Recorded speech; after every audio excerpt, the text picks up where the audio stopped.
A vida continua com Pedro Silva, aos sábados, no Rádio Clube de Angra. Ora viva, caros amigos e ouvintes do Rádio Clube de Angra, bem-vindos à nossa rubrica A Vida Continua. Hoje vamos falar da vida, vamos falar da vida futura. Ora bem, a vida futura não é mais um problema, é um facto conhecido pela razão e pela demonstração, para a quase unanimidade dos homens, porque aqueles que a negam são uma pequena minoria, apesar do barulho que se esforçam em fazer. Não é então a realidade da vida futura que nos propomos a demonstrar aqui. Seria repetir, sem nada acrescentar, à convicção geral. Admitindo-se o princípio, propomos como premissa examinar a sua influência sobre a ordem social e a moralização de acordo com a maneira como é encarada.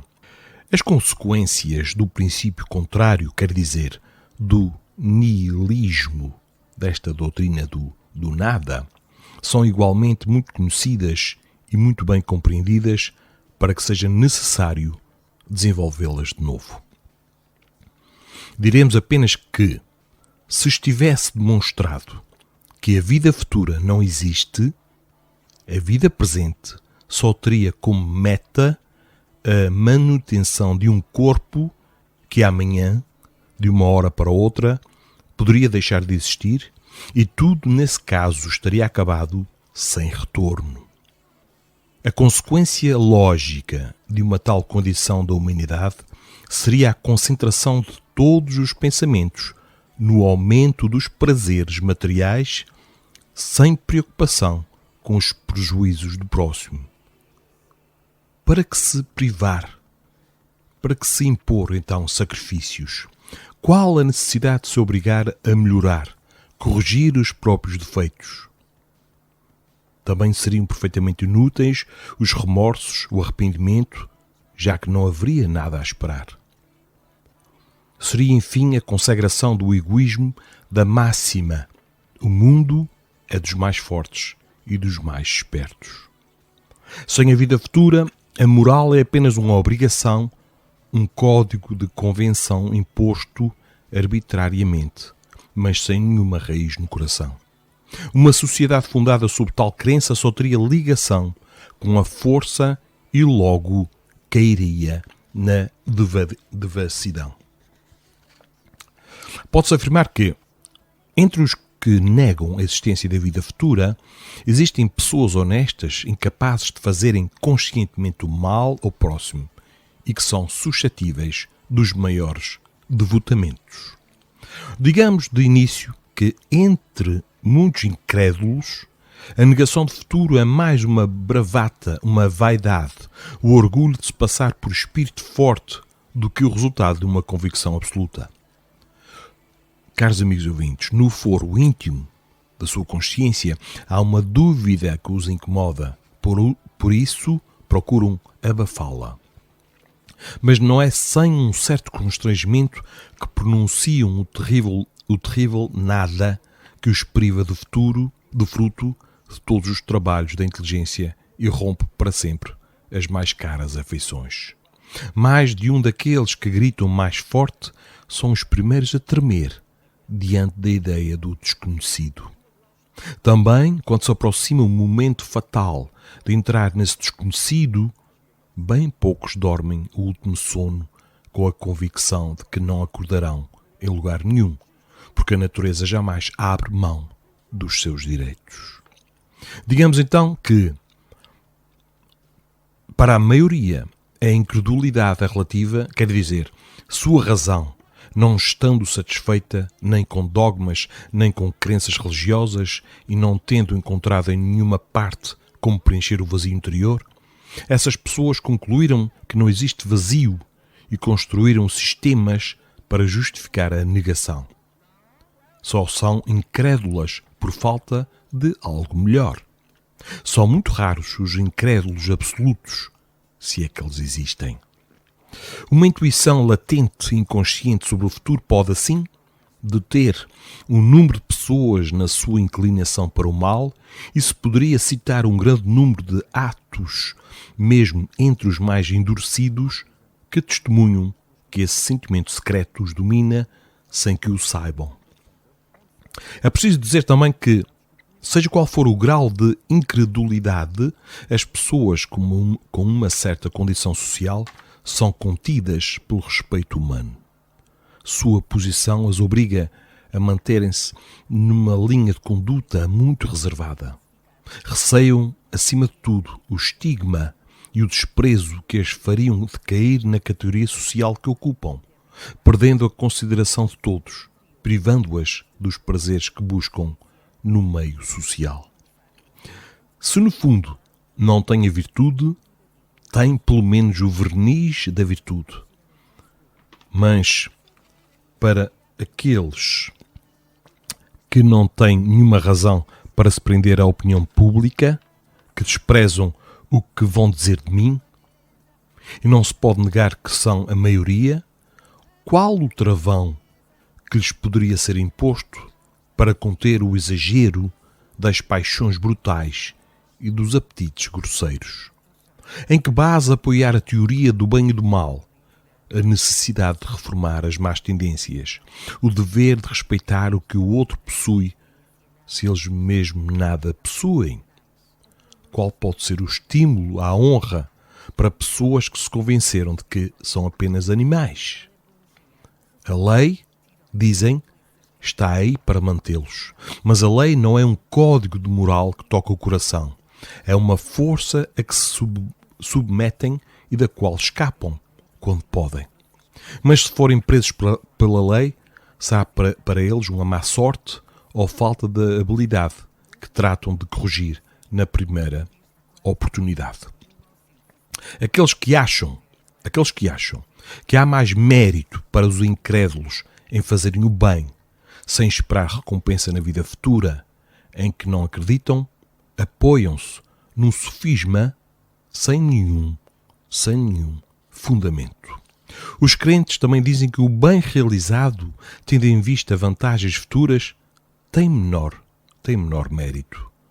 Vão até mais longe, porque estão convencidos de que, de acordo com o motivo que leva a agir, o mérito pode ser completamente anulado.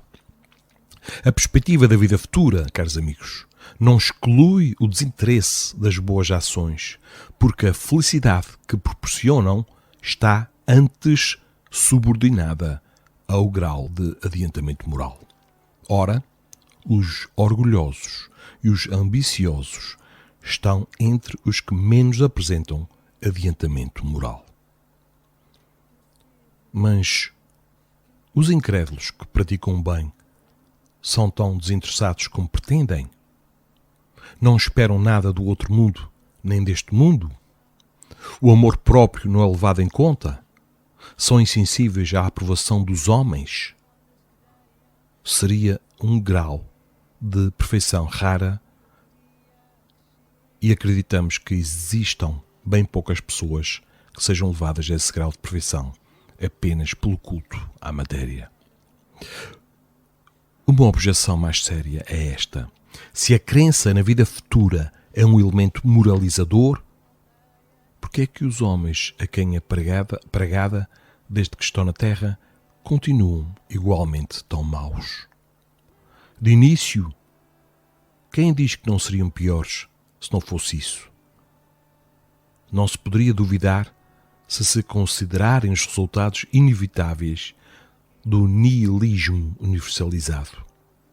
Não se percebe, ao contrário, observando as diferentes escalas da humanidade, desde a selvageria até à civilização, o abrandamento dos costumes e a ideia mais racional da vida futura caminharem lado a lado com o progresso intelectual e moral. Mas essa ideia, ainda muito imperfeita, não pôde exercer a influência que terá necessariamente à medida que for mais bem compreendida e as pessoas adquirirem noções mais justas sobre o futuro que nos está reservado. Caros amigos e ouvintes, por mais firme que seja a crença na imortalidade, o homem quase não se preocupa com a sua alma, a não ser do ponto de vista místico. A vida futura, muito pouco claramente definida, o impressiona apenas vagamente. É uma meta que se perde a distância e não um meio, porque o destino está irrevogavelmente fixado e nunca lhe foi apresentado como progressivo, de onde se conclui que a pessoa será, na eternidade, o que é ao partir daqui. Por outro lado, o quadro que se fez sobre a vida futura, as condições determinantes da felicidade ou da infelicidade que lá existiriam, estão longe de satisfazer completamente a razão, sobretudo num século de exame como o nosso, de racionalidade. Depois, a vida futura não se prende diretamente à vida terrena de modo suficiente. Entre as duas não há qualquer solidariedade e sim um abismo, de forma que aquele que se preocupa principalmente com uma delas quase sempre perde a outra de vista. Sob o império da fé cega, repito, sob o império da fé cega, essa crença abstrata bastava à inspiração dos homens quando se deixavam conduzir por ela. Hoje, sob o reino do livre exame, do livre arbítrio, da livre escolha, eles querem conduzir a si mesmos, ver com os seus próprios olhos e compreender. As vagas noções sobre a vida futura não estão à altura das novas ideias e não respondem mais às necessidades criadas pelo progresso. Com o desenvolvimento das ideias, tudo deve progredir ao redor do homem, porque tudo é coerente, tudo é solidário na natureza. Ciências, crenças, cultos, legislações, formas de agir. O movimento para a frente é irresistível, porque é a lei da existência de todos os seres. Seja quem for que fique para trás, abaixo do nível social, será colocado de lado, como as roupas que não servem mais, e finalmente será levado pela onda que sobe. Assim acontece aquilo que se acabou de dizer com as ideias infantis sobre a vida futura, com que os nossos pais se contentavam. Insistir em difundi-las hoje seria contribuir para aumentar a incredulidade. Para ser aceite, caros amigos, para ser aceite pela opinião pública e exercer a sua influência moralizadora, a vida futura deve-se apresentar com um aspecto de coisa positiva, quase tangível, capaz de suportar o exame sem deixar sombra de dúvida. É no momento em que a insuficiência de noções sobre o futuro abre a porta para a dúvida e a incredulidade que são dados ao homem novos meios de investigação para penetrar nesse mistério e fazê-lo compreender a vida futura na sua realidade, no seu positivismo, nas suas relações íntimas com a vida corporal. E agora podemos perguntar, caros amigos e ouvintes, porquê é que, no geral, se tem tão pouco cuidado com a vida futura? Trata-se, no entanto, de uma realidade, já que a cada dia se vê milhares de pessoas partirem para esse destino desconhecido. Como cada um de nós deve fatalmente partir, quando chegar a sua vez, e essa hora pode soar a qualquer momento, parece natural que a gente se preocupe com o que virá depois. E podemos perguntar, então, porquê é que não fazemos isso? Precisamente porque o destino é desconhecido e não se teve, até o presente, nenhum meio para conhecê-lo. A inexorável ciência veio para desalojá-lo do lugar a que estava circunscrito. Está perto? Está longe? Está perdido no infinito?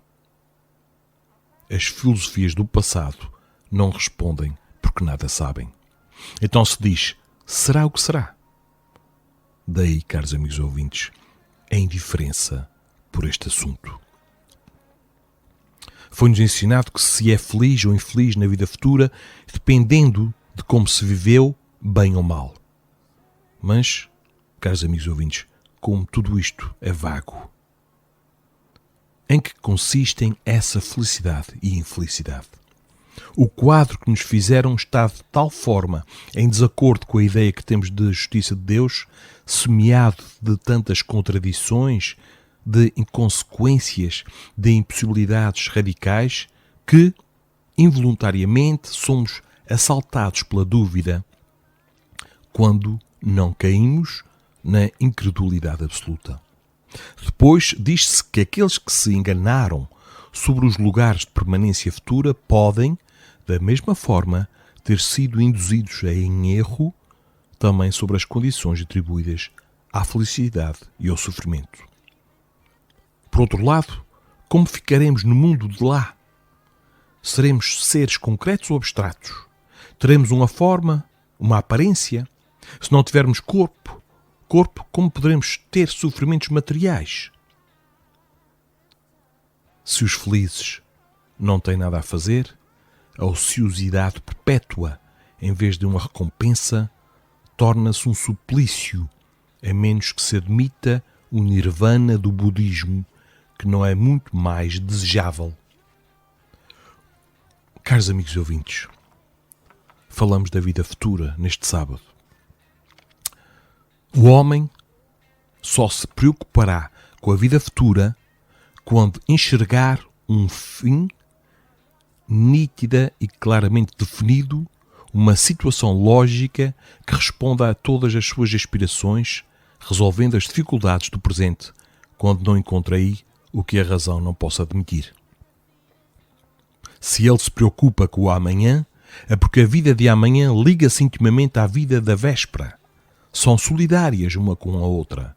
Ele sabe que do que faz hoje depende a posição de amanhã e do que fará amanhã dependerá a posição de depois de amanhã e assim por diante.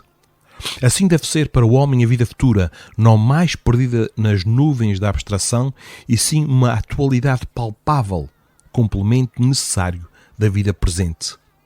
Uma das fases da vida geral, como os dias são fases da vida corpórea.